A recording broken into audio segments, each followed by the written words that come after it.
मराठा विद्या प्रसारक समाज संस्थेचे कर्मवीर गणपतदादा मोरे कला वाणिज्य व विज्ञान महाविद्यालय निफाड आणि होरायझन अकॅडमी निफाड यांच्या संयुक्त विद्यमाने मराठा विद्या प्रसारक समाज दिन उत्साहपूर्ण वातावरणात साजरा करण्यात आला।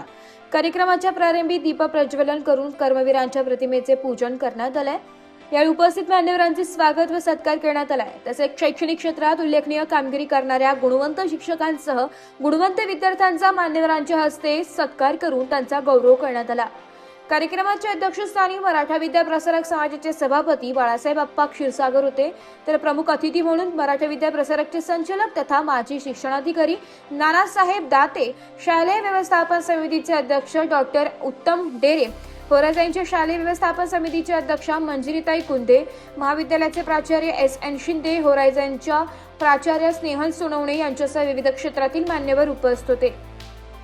यावेळी यशवंत वडघुले, अशोक कुंदे, रामेश्वर कोल्हे, ॲडव्होकेट प्रवीण ठाकरे, माधव गीते, रमेश जाधव, जानकीराम धारराव, राजाराम काळे, विलास धारराव, सुधाकर कापसे, खंडू गोडके, तुकाराम कापसे, रामनाथ धारराव, सीमाताई डेरे, ॲडव्होकेट श्रीकांत रायते, संदीप कापसे, ॲडव्होकेट समीर भोसले आदी मान्यवर मोठ्या संख्येने उपस्थित होते।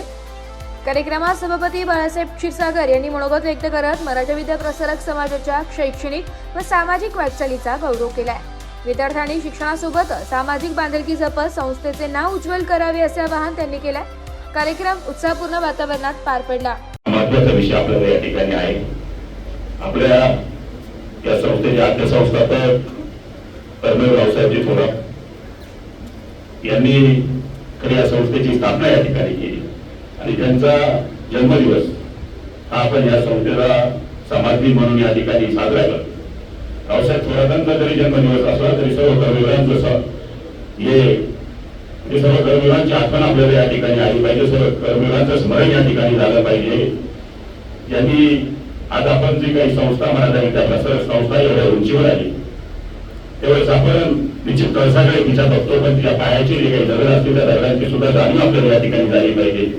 आणि कर्मवीर म्हणजे त्या पायाचे दगड होते असं मी म्हणेन।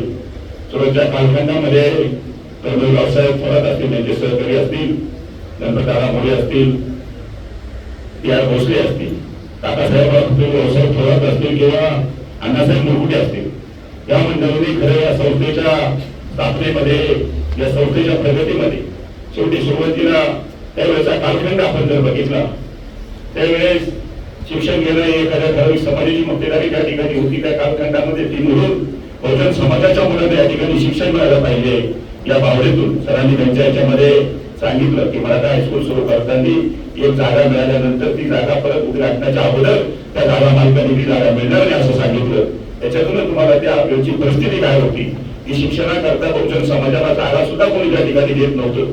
अशा परिस्थितीमध्ये या कर्मवीरांनी माझ्या ग्रामीण भागातील असेल, तळागाळातील असेल, आदिवासी असेल किंवा इतर घटकातील जो काही माझा असलेला मुलगा असेल त्याला शिक्षण मिळालं पाहिजे या भावनेतून त्या उद्देशातून त्या ठिकाणी काम केलं। ब्युरो रिपोर्ट, नाशिक लोकशाही न्यूज, नाशिक।